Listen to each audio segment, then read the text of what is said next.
Olá! Estamos começando mais um programa da série Fazendo Escola. E hoje vamos falar sobre o papel do professor na gestão democrática, da sua participação e atuação nas decisões sobre a escola. Para conversar com a gente, nós convidamos as professoras Silvana Martins Baima, do Colégio Pedro II, no Rio de Janeiro, Petronília Beatriz Gonçalves e Silva, da Universidade Federal de São Carlos, que também é conselheira do CNE, Conselho Nacional de Educação, e Luísa Helena Silva Christov, do Instituto de Artes da Universidade Estadual Paulista. Mas antes dessa conversa, a gente vai conhecer uma experiência em Araxá, Minas Gerais. A Escola Estadual Loren Rios está investindo muito na interação e na capacitação dos professores. O Fazendo Escola foi ver quais são os resultados dessa proposta. Confira.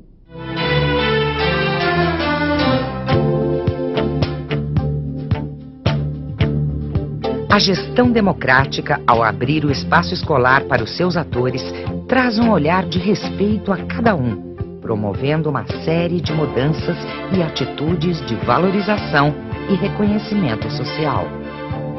Eu sempre digo, estou passando por aqui, eu acho que tem que deixar alguma coisa, não vale a pena só passar por passar, né? Então tem que deixar algo. Quando nós entramos em sala, nós, professores de História, temos uma busca incessante de diagnosticar qual é a necessidade daquele aluno no tocante à formação da cidadania. O que eu tento sempre passar para os meus alunos, principalmente assim na hora da aula de língua portuguesa, assim, quando a gente está trabalhando o texto, eu tento sempre levá-los a refletir sobre a sua posição como cidadão dentro da sociedade, o que ele pode estar fazendo para tentar melhorar.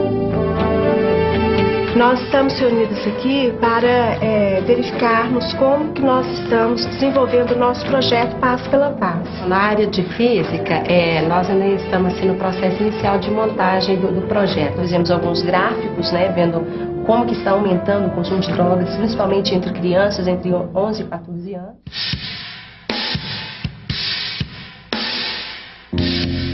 A participação do professor numa gestão democrática é muito importante porque ele tem plena autonomia para poder desenvolver as suas atividades. E tem o apoio, tem a retaguarda para poder dar aquele apoio que ele necessita. Quem sai lucrando com isso são os alunos. O projeto, para ser trabalhado, tem que ter união de equipe, tem que ser coletivo mesmo, então não existe individualismo. O projeto, assim, ele elabora com os alunos e passa para todos os professores na hora da reunião, então é aquela troca, né, de experiência. Ele não pode ficar engavetado, ou não pode ficar só com o professor, não funciona, não pode ser partir do professor, tem que partir da vontade dos alunos também. Você quase não vê nenhum professor assim que trabalha sozinho mais, de jeito nenhum. Dá ideia, já chama o colega, eles mesmos já vão bolando. E eu já fico mais tranquila, a equipe pedagógica já fica mais sossegada, porque eles já sabem caminhar sozinhos.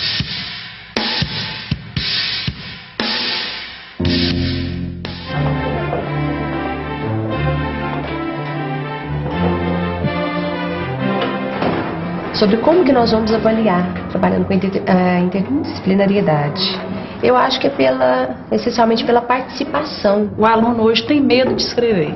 Ele fala, eu não dou conta, eu não consigo, e não escreve. É uma forma diferente de trabalhar a matemática. Muitos acham que a matemática é só aquela parte teórica, muito número, muita coisa, E realmente não, tá vendo que é a prática. Então, dentro da nossa matéria, que é a radioatividade, nós vamos trabalhar o projeto PAS.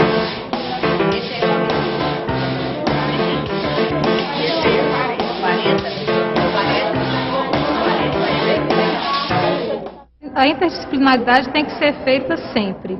Então, muitas vezes, por exemplo, no outro projeto que nós desenvolvemos aqui, da Paz pela Paz, quem está me ajudando muito é a professora de História. Quer dizer, ela está trabalhando os valores em sala de aula.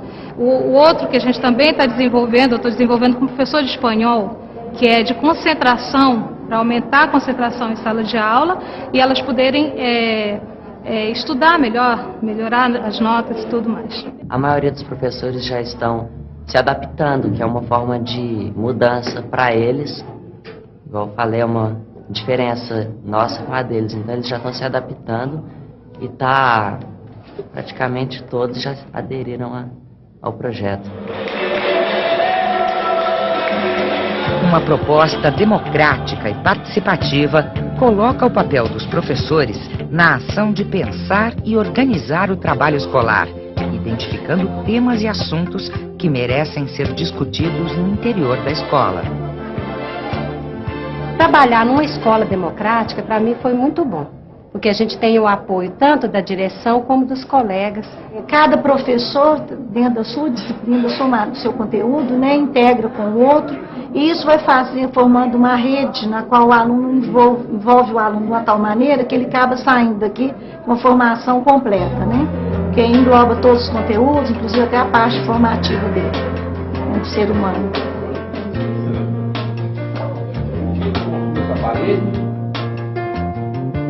A minha cidadania era em 1 ano e meio. Esse é 2 anos que eles verificaram que tinha que estudar o básico mais durante 1 ano, não só meio, né? E o EJA, os alunos que entraram agora já apaixonaram, no início sentiram assim, uma restrição. Estudam à noite, cansado, não tem tanto disponibilidade para fazer trabalho. Então a gente preocupa muito com isso.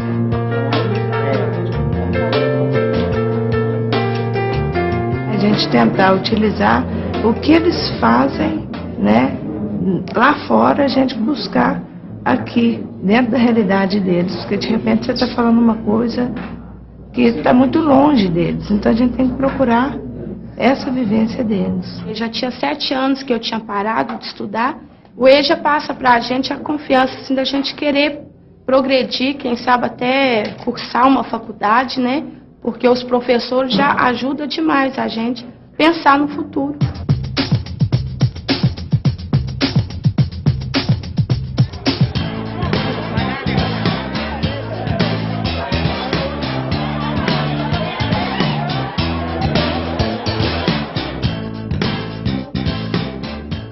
A minha participação é no colegiado. A gente tem amizade com todos eles. O professorado da escola é muito amigo, a gente sente essa amizade deles conosco do colegiado. Meu filho, principalmente, ele conversa muito com os professores e tira muitas dúvidas. E eu creio que como o meu faz isso, os outros também fazem. Então o professorado é muito aberto para o diálogo.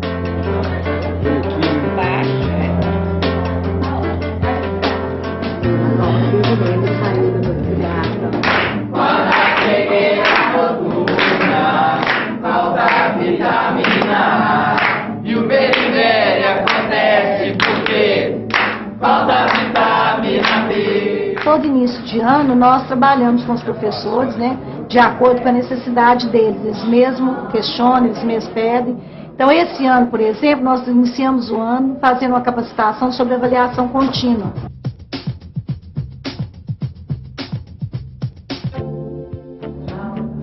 Um incansável aprendizado. O professor que assume essa postura se descobre sempre como aluno. Na escola Loren Rios Feres, uma psicóloga ensina e discute. Ensina a olhar, a descobrir algo mais sobre si mesmo e sobre os alunos. Discute a autoestima do professor e a relação de quem ensina com quem aprende. Gostaria que cada um apontasse o seu ponto forte como professor.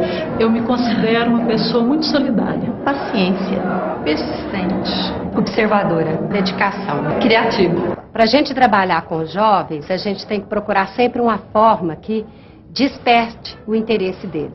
A gente tem que procurar métodos que levem o aluno a se interessar pelo conteúdo que você está dando. Então, de repente, você vê um noticiário, uma notícia que você pode encaixar dentro do seu conteúdo, você fala, aborda aquele aspecto. Então, o jovem de hoje, ele quer, às vezes, trabalhar com muito tema atual. Tivemos essa capacitação no início do ano. Tivemos com um psicólogo também, 8 horas de trabalho com os professores, com a autoestima. E o ano passado foi trabalhar durante o ano todo o CIAP, que é um projeto do governo estadual, no qual é a capacitação dos professores à distância. Tem que estar fortalecido para muitas transformações, porque a tecnologia está aí, né? Então a gente não pode ficar para trás. Capacitação, né? né? Uma capacitação, mas ele tem que se sentir fortalecido para isso. Né? Ele não pode sentir que ele é culpado de nada, de fracasso. Um dos grandes desafios não é só formar um professor que domine o conteúdo, mas a metodologia que acolha e possibilite um maior aproveitamento desses alunos que, com o processo de democratização da educação, passaram a constituir uma parcela considerável da clientela da escola pública. Hoje, nós podemos ter nas escolas experiências inovadoras em que os professores se sentem e podem se sentir protagonistas. Ou seja, você não vai estar ensinando o seu estudante a marcar cruzinha dentro de respostas previsíveis. Você pode criar, né, fazer do ato pedagógico um ato de criação e fazer do ato pedagógico uma atividade de crítica e de emancipação. A escola ideal é aquela que professores, diretores, alunos e pais caminham juntos. Assim vai acontecer uma educação boa, uma educação que prepara o aluno para a vida. Uma relação próxima, diária, uma convivência de desafios e diversidade de situações. O professor está tão perto do aluno que pode identificar sua realidade. Ao abraçar o professor na gestão, ganha-se uma visão mais íntima das necessidades da escola e de seus alunos. Se você tem vontade de ensinar, se você tem vontade de fazer com que aquela pessoa que está ali na sua mão, que depende de você, cresça, então, verdadeiramente, você vai ser um professor. Para mim é a parte de lidar com o ser humano, lidar com o aluno de modo geral, que é o desafio. E um desafio gostoso, né, interessante, que é uma parte... Essa parte é a mais interessante, né? De ver ele crescer. Eu, como agente, como formador, eu vou resgatar a autoestima desse aluno suburbano, de baixada, excluído socialmente, e incluí-lo na sociedade. Então eles vão fazer uma prova com as mesmas questões de vestibular. E no momento que o aluno começa a responder essas questões, ele começa a ter autoestima elevada e ele percebe que ele é capaz. Se ele chegou aqui sonhando em ser pedreiro, eu tenho a obrigação de fazer com que ele saia daqui sonhando em ser engenheiro. E quero encontrá-lo amanhã, daqui a 10, 15 anos, quero abraçar esse aluno e perceber que eu fui agente dessa mudança. Senão, eu não tenho nenhum outro motivo para ser professor.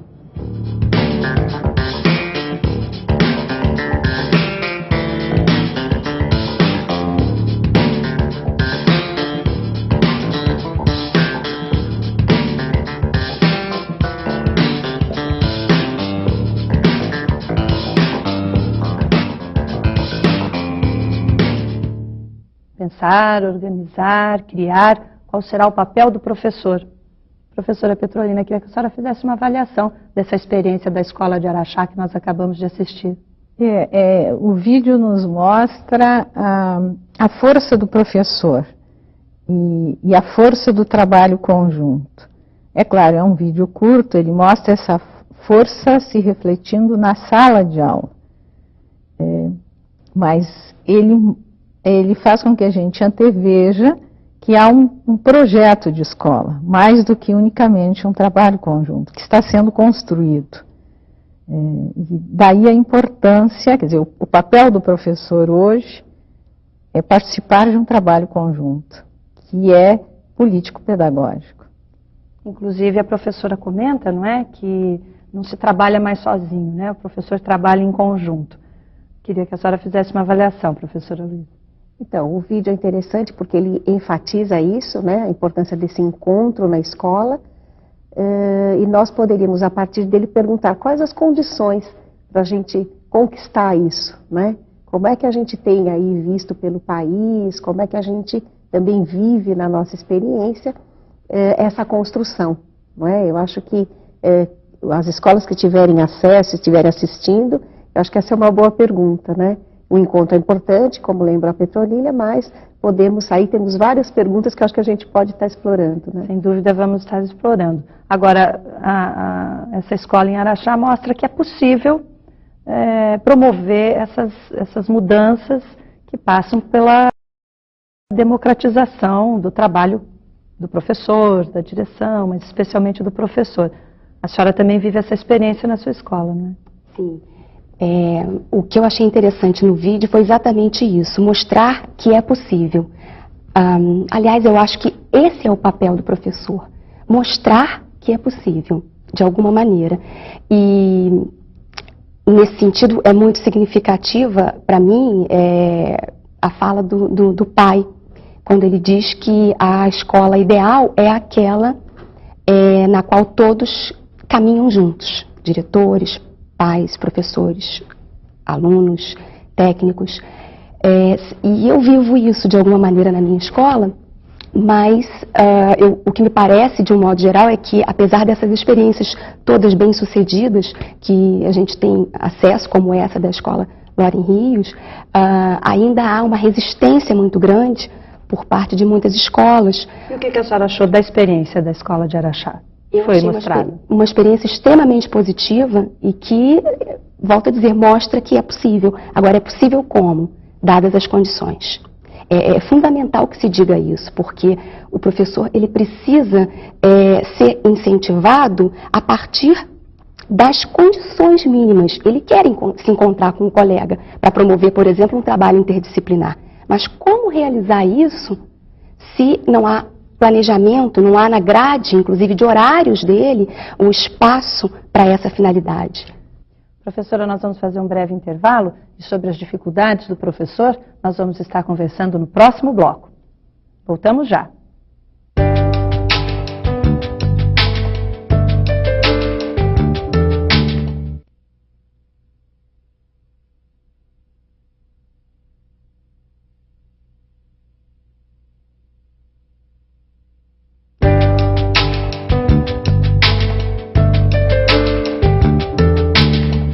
Estamos de volta com o Fazendo Escola e hoje a nossa conversa é sobre o papel do professor.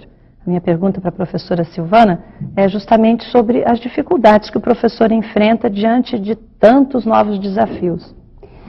Sim, são muitas.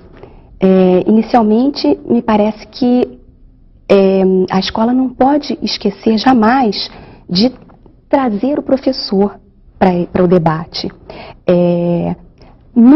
Pensar o projeto pedagógico, que é um projeto político-pedagógico, ela tem que inserir o professor na confecção desse projeto, porque não pode haver erro maior do que querer que se coloque em prática alguma coisa da qual não se participou, de cuja construção não se participou. Então, o professor, muitas vezes, ele se sente... ele não se sente parte porque não foi convidado a construir aquilo conjuntamente. Essa eu acho que me parece ser a dificuldade principal, de você vestir a camisa, de você efetivamente não ser convidado a participar. Agora, me parece que isso também é uma queda de braço. O professor deve procurar também brigar por esse seu espaço. Ele deve procurar se informar também sobre o que é a proposta. Sem dúvida, né? Sem dúvida. Nesse sentido, por exemplo, né, é importante que ele saiba que a gestão democrática, ela consta da lei, né? A LDB, nesse sentido, ela é um avanço, me parece. Ela é um avanço, a LDB de 96, à medida em que ela coloca claramente como um princípio da educação nacional a gestão democrática. Agora, há que se pensar que gestão democrática, porque a LDB também deixa um pouco em aberto essa interpretação, de modo que vai caber à escola construir uma visão mais conservadora ou mais aberta da participação. Professora Luísa, quer acrescentar alguma? Quero sim, muito interessante, bem lembrada, porque existem caminhos e caminhos, não é? E uma visão interessante de fato, efetivamente, ouvir os professores, né? Promover toda uma escuta, toda uma identificação do que se pensa, como representam os jovens, por exemplo, né? O professor vai trabalhar com o jovem, com a criança, como ele entende, como ele vê a criança, como ele vê o jovem, e aí a gente está falando de um outro tempo e uma outra escola, né? Então nós temos assim, eu quero destacar as duas possibilidades, né? Nós temos uma gestão, uma direção que chega com um projeto pronto, apresenta aos professores e diz assim: olha, esse é o nosso projeto. Sim, eu apresentei, eu trouxe aos professores, todos estão cientes e tal. E o outro caminho é essa construção conjunta, como a Silvana estava dizendo, né? Que parte desde ouvir o que se pensa sobre a sua área, sobre o seu papel e sobre a escola como um todo, né? Como é que eu vejo a escola? Que escola eu desejo, né? E que aluno eu desejo. É isso. E o professor não pode parar de estudar, não é, professora Petrolina? Não, ele não pode parar de estudar e ele não é, como já foi insistido anteriormente, eu gostaria de retomar, unicamente um executor de políticas dos sistemas de ensino, seja o Ministério de Educação, as secretarias estaduais ou municipais, muito menos de um plano pedagógico que ele não ajudou a conceber. Porque estudar por estudar não tem sentido. Então ele vai estudar justamente na medida do compromisso e do projeto que ele ajudou a construir, vai ajudar a executar e vai ajudar a avaliar. E a demanda e a complexidade da vida nas grandes cidades, sobretudo, né, mas da sociedade hoje, exige que o professor ele trate de muitas frentes e hoje, felizmente, nós já nos demos conta que vivemos numa sociedade diversa, marcada pela diversidade. Tá? Então, nós temos problemas e questões que estão presentes na sociedade, que estão presentes na escola, e que até pouco tempo a gente fingia não ver. Tratava as questões pedagógicas escolares uniformemente, sem se dar conta, ou até se dar conta não é a melhor forma de dizer, sem levar em conta esta diversidade, que é étnico-racial, que é de gênero, que é de classe social, não é? Que é de dificuldades de aprendizagem, que é de deficiência visível ou não. Não é? Essas questões todas, o professor hoje tem que se ocupar desta diversidade. O professor tem que estar atento à educação da sexualidade. Não é? E quando diz isso, está querendo dizer o quê? O professor tem que ter presente que ele tem meninos e meninas, ou jovens, não é, moças e rapazes, ou mesmo adultos, como no EJA, que recebem uma educação muito anterior à própria escola e que está ali presente. Tem que fazer um diagnóstico. Tem que fazer um diagnóstico juntamente com seus alunos e com seus colegas. Então, não é somente os professores se reunirem e estudarem as matérias desvinculadas daquele mundo concreto em que eles estão vivendo, juntamente com seus alunos. E para não ser o mero executor, e quando eu digo mero, eu não estou desvalorizando o nosso papel de executores de políticas, longe disso. Só estou querendo dizer que nós precisamos, por exemplo, e a Silvana fez muito bem quando trouxe o texto da Lei de Diretrizes e Bases aqui. A Lei de Diretrizes e Bases, os pareceres dos conselhos de educação, nós não temos que, de ouvido, saber o seu conteúdo. Nós, professores, temos que lê-los, analisá-los, criticá-los e decidir se em conjunto, no conjunto da escola, e isto é projeto pedagógico, isso é projeto de escola, como vamos implantar, ou o que podemos, o que não podemos, temos que fazer a crítica. E isto é fundamental. Não se pode falar em gestão democrática se os professores não tiverem acesso a todos os textos legais, às políticas de governo, e eles manuseiem e leiam e decidam em conjunto, claro. Não é uma briga de um mais forte ou do mais fraco, não. Vamos negociar o que nós fazemos e o que dentro desta realidade, dessa imensidão de apelos e essa imensidão que é o Brasil de realidades. Uma diversidade, né, imensa. Professora Silvana, a senhora na sua escola, quais as dificuldades que a senhora enfrentou para implantar o projeto político-pedagógico?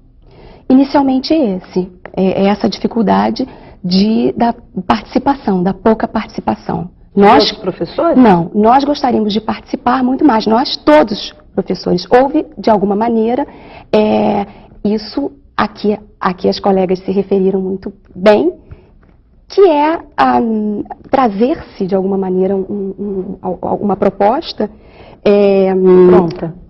Não digo pronta, mas quase. E o que acontece é que o professor não veste a camisa, porque ele não se sente parte de. Agora, eu queria ressaltar também uma questão interessante, que é claro que há a necessidade de se passar pela capacitação, pela atualização do professor, mas o professor, ele tem práticas muito interessantes, ele tem muita coisa para dizer. E muitas vezes ele nem sabe que ele está dentro do muitas vezes projeto ele não sabe nem que ele pedagógico. já faz aquilo. Muitas vezes ele sabe e não tem espaço para colocar isso. Então, o que eu queria dizer é que eu acho que qualquer projeto político-pedagógico, qualquer projeto de escola, tem que ser construído a partir da bagagem do professor. Né? Já dizia Paulo Freire, né, que a aprendizagem é muito mais eficiente quando ela respeita o conhecimento prévio do aprendiz. E nesse caso somos todos aprendizes, né? Guimarães Rosa que fala, né? Isso. Enfim, então o professor, ele tem um conhecimento prévio que tem que ser levado em consideração na hora de se construir esse projeto de escola. E tem que ser aproveitado, né, ele professora tem que ser Luísa? aproveitado. Sem dúvida. Ouvindo a Petronila e a Silvana agora, eu estava pensando, este é um dos grandes desafios do professor hoje. Ele considerar, com essa diversidade que a Petronila descreveu, os diferentes repertórios, portanto, os diferentes universos culturais, lembrando de novo Paulo Freire, né? Cada aluno ele traz um repertório, ele traz toda uma história, um conjunto de códigos de onde ele tira a condição de ler o mundo, né? A condição de ler a ciência que a gente está apresentando. Né? Então o professor tem esse desafio de fazer essa leitura, de estudar este repertório e ampliá-lo, né, com o saber escolar, ampliá-lo. Então a gente tem encontrado aí pelo país afora essa grande dificuldade, como fazer isso. E né? como fazer isso? Isso nós vamos estar conversando daqui a pouquinho, vamos fazer mais um intervalo.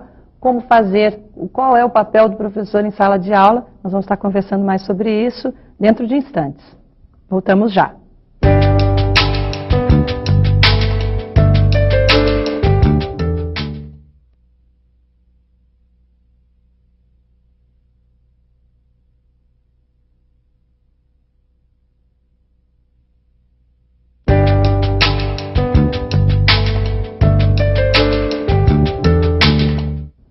Estamos de volta com o Fazendo Escola. A nossa discussão de hoje é o papel do professor. Neste bloco, vamos falar da formação.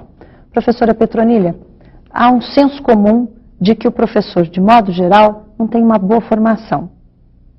Olha, eu discordo deste senso comum e creio que nós, professores, temos que esclarecer que se nós não temos uma boa formação, ninguém na sociedade brasileira tem uma boa formação, porque quantos anos todos nós que frequentamos escolas e que chegamos à universidade ficamos nas mãos de professores?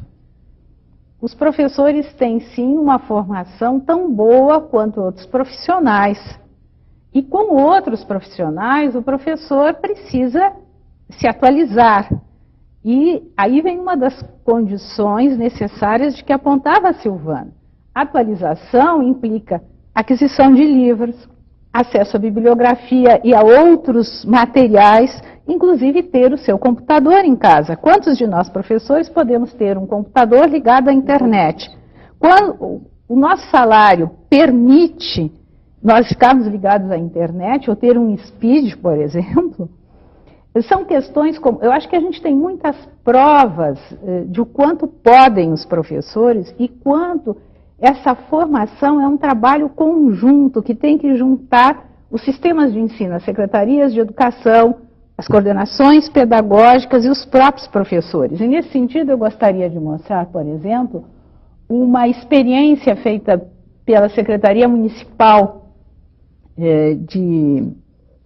de São Carlos, que os professores fizeram trabalhos nas suas diferentes escolas, né? Quer dizer, esta é mais uma prova, além do que nós vimos no vídeo, da força e capacidade do professor quando ele recebe o apoio necessário para a sua formação, não é? E para tratar a diversidade de temáticas, porque ninguém sozinho consegue, nem fechado somente nos muros da própria escola, dar conta do universo com quem a gente tem que tratar. E existem meios e materiais que nós, professores, e quando eu digo nós, eu também estou realmente me incluindo, muitas vezes não sabemos. Por exemplo, este livro aqui, que foi publicado já em 98 pelo MEC, que se chama Superando o Racismo na Escola, que foi organizado pelo professor Kabengele Munanga, e que tem artigos de diferentes professores. Existe um outro material que eu acho bastante importante, como as conferências do Fórum Brasil de Educação, reuniões que foram realizadas no Conselho, pelo Conselho Nacional de Educação, tanto reuniões nacionais como regionais, e aqui há posições, sugestões, análises de professores, de pesquisadores, não só nacionais como internacionais. E hoje, quando se fala num mundo globalizado, a gente precisa, sim, conhecer os que os outros pensam, não para copiar, mas para com eles dialogar. E até para se livrar de um pouco de um sentimento de culpa que o professor carregou ao longo dos últimos anos, não é, professora Luísa? Exatamente. Por quê? Porque esta cobrança, né, de que ele é responsável pela formação do cidadão, não é? Numa nova perspectiva, numa perspectiva um pouco mais ampla mesmo da educação, né? Ela vem muito forte, vem em discursos oficiais e vem em discursos não oficiais, né? Enfim. E se o professor não tem a perspectiva de que é coletivamente, de que é junto com outros, né, que é na escola, acompanhado, compartilhando, em comunhão, que ele vai dar conta desse recado, né, dessa missão, ele se sente frustrado, ele se sente responsável por não estar conseguindo fazer isso. E isso provoca um pouco de resistência por parte do professor em aderir a essas novas políticas? O que a senhora acha, professora Silvana? Olha, me parece que a resistência do professor, muitas vezes, ela é ouvida sempre como queixa, quando, na verdade, pode ser um alerta sobre alguma coisa que não está funcionando bem ou que não encaixaria bem naquela escola. Na verdade, a gente está sempre falando isso, que o professor é mal formado. Eu estou super contemplada com a fala das colegas, porque não se trata de má formação, né? Na verdade, o professor, ele precisa ter essa noção do trabalho. Quando ele começa a ter essa noção do trabalho em equipe, quando ele começa a conseguir trabalhar efetivamente junto, a se organizar, e aí eu acho que é importante a gente falar da organização política mesmo, é importante ele trabalhar com a noção de associações, né, de entidades mesmo, politicamente falando e pedagogicamente falando. Quer dizer, essa tarefa hercúlea de criar a escola dos nossos sonhos, ela, a meu ver, só pode ser realizada dentro de uma perspectiva de gestão democrática muito ampla, que abarque efetivamente o coletivo. Quer dizer, o professor só vai dar conta disso se criar parcerias. Parcerias com os técnicos, parcerias com os alunos, com os pais, com a direção. E isso tudo exige, inclusive, recurso financeiro. Exige projetos de apoio, porque o professor, eu acho que já dá muito. A gente vê nas pesquisas, no acompanhamento que a gente faz de professor. O professor dá tudo o que ele pode, muitas vezes ele financia o projeto com o seu pouco salário. Quer dizer, isso também, não existe projeto político-pedagógico que possa ser implantado até as últimas consequências se não houver recursos para aquisição de livros, de periódicos, de outros materiais e para a sua produção, inclusive. Só a boa vontade do professor é insuficiente e ela já tem feito demais. E esse tem sido um dos conteúdos, um dos objetivos, na verdade, que a gente tem trabalhado em educação continuada com os professores. Ou seja, construir a clareza, a consciência de que ele tem, na verdade, no mínimo, 2 campos de luta. 2 campos. Um da sala de aula, né? Um da sala de aula, preparando muito bem a sala de aula, né? Administrando essa contemplação de todos os alunos, da participação dos seus alunos, enfim. E outro campo de luta fora da sala de aula, na escola e fora da escola, não é? Nas instituições, nas entidades de luta, nos movimentos, nas campanhas, para isso, para que ele possa empreender conquistas. Então a gente tem trabalhado essa ideia, professor sujeito é professor que briga, é professor que também luta para conquistar, para garantir o seu espaço, né? Não é o professor que se queixa. Então a gente tem encontrado isso, os professores em educação continuada refletindo sobre as lutas que eles precisam fazer. E olha, há esperanças, viu? A gente tem encontrado aí experiências e professores se aglutinando, se articulando. O que mais chama a atenção da senhora nessas experiências que vieram aí à sua memória agora? Então, me chama a atenção isso. Eu sou até taxada na universidade como muito amiga dos professores da educação básica, né? Isso me chama a atenção o empenho. Como os professores costumam nos procurar na universidade, os professores da educação básica, para que a gente ajude a pensar um projeto de escola, para que a gente dê uma bibliografia, para que a gente faça o entendimento de um documento oficial. Então, essa busca, essa procura, e a gente diz, ó, aqui é um balcão, a gente está querendo sempre atender e trazendo mais esforços para poder dar conta disso, né? Por quê? Porque a gente quer justamente provocar esse ser desejante no professor, né? Desejante, desejoso de querer saber, querer compreender, querer construir essa escola aí diferente, essa escola que apareceu no vídeo, né? Pois é, e a construção dessa escola, né, para a construção dessa nova escola, quais são os desafios, professora Silvana, na sua opinião? Os desafios, as perspectivas, né, as esperanças, como disse a professora Luísa, né? Sim. A meu ver, o papel do professor, basicamente, ele poderíamos dizer que ele é, antes de mais nada, acreditar que é possível, acreditar que ele pode ser instrumento de transformação dessa sociedade. Porque dentro da concepção, a gente não pode perder de vista que a concepção de escola, ela reflete a concepção da sociedade, do projeto de sociedade que você deseja, né? Então, eu acho que o professor ele pode ser instrumento dessa transformação social. E ele precisa acreditar nisso, antes de mais nada. E, num segundo momento, eu acho que o papel dele é exatamente trazer esse debate para a sua escola. Trazer esse debate, fomentar esse debate na sua sala de aula, junto a seus alunos, mas também junto aos seus pares. Isso também é uma postura, por exemplo, do professor, que hoje, infelizmente, são muitos no país, que enfrentam uma situação de violência na comunidade onde moram, de conflito em função dessa violência dentro da escola. Como que deve ser a postura desse professor? Na sua opinião, professora Petronila? Olha, os professores vivem momentos difíceis, diz a professora Egle Frank, né? Foi da minha universidade. Nós vivemos sim, e os professores que estão particularmente em escolas onde a violência está muito... A gente não sabe como lidar. Não é a responsabilidade unicamente do professor. O professor é mais um.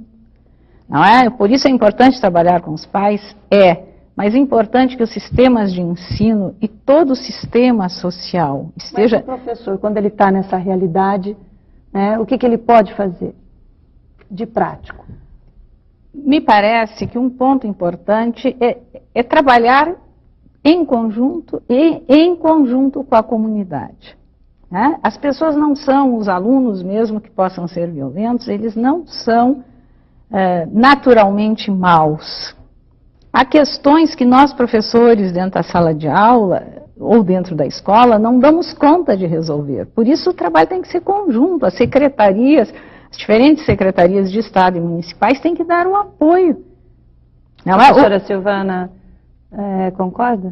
Assim, me parece que o professor ele tem que trazer para si a tarefa mesmo de organizar a escola, de construir essa escola. Ele não é um técnico apenas que domina o seu saber disciplinar. Não. Inclusive porque dentro da escola há o currículo oficial e o currículo oculto, por assim dizer, que se constrói nas relações, né? A relação que se estabelece do aluno com o porteiro, as relações que se estabelecem dentro da biblioteca, enfim.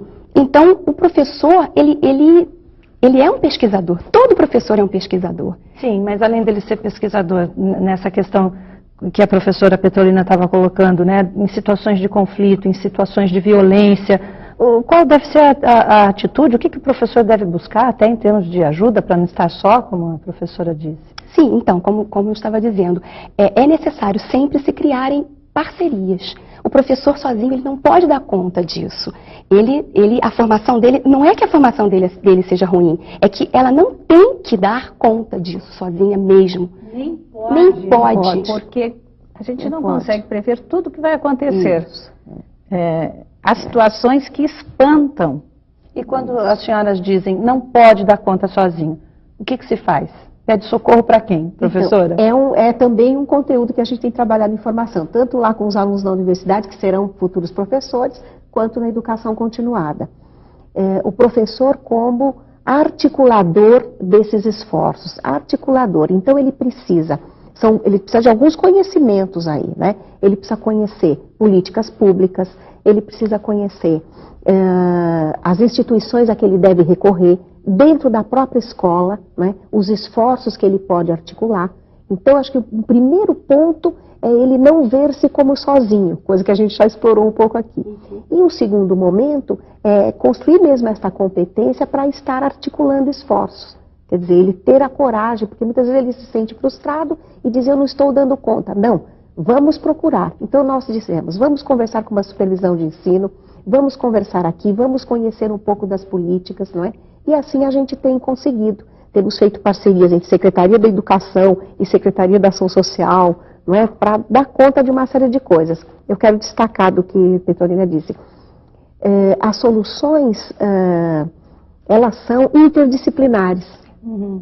Ou seja, a gente agora, esse interdisciplinar também ajuda. Por exemplo, o professor hoje, ele é muito questionado pelos alunos que recebem uma série de informações. O aluno, né, chega na sala de aula com uma sobrecarga de informação, esse mundo globalizado, a informatização, e o professor muitas vezes também não se sente capaz de dar conta disso? Sim, então aí recuperamos um pouco já das nossas falas. Ou seja, ele, para sua atualização, então a educação continuada no sentido de atualização, não é? E de leitura que a gente chama significativa desse mundo mesmo, quer dizer, entender, saber ler a televisão para conversar com o seu aluno, né? Não rejeitar a televisão, saber ler a televisão, precisa ter tempo para ler a televisão, para fazer análise, precisa de grupos para trocar, né? Então aí a educação continuada, que é o estudar sempre, né? Então é essa ideia de que ele nunca vai estar sozinho, não pode estar sozinho, é uma competência assim, articular esforços para enfrentar interdisciplinarmente essas Quando a senhora fala em articular esforços, seria exatamente o quê?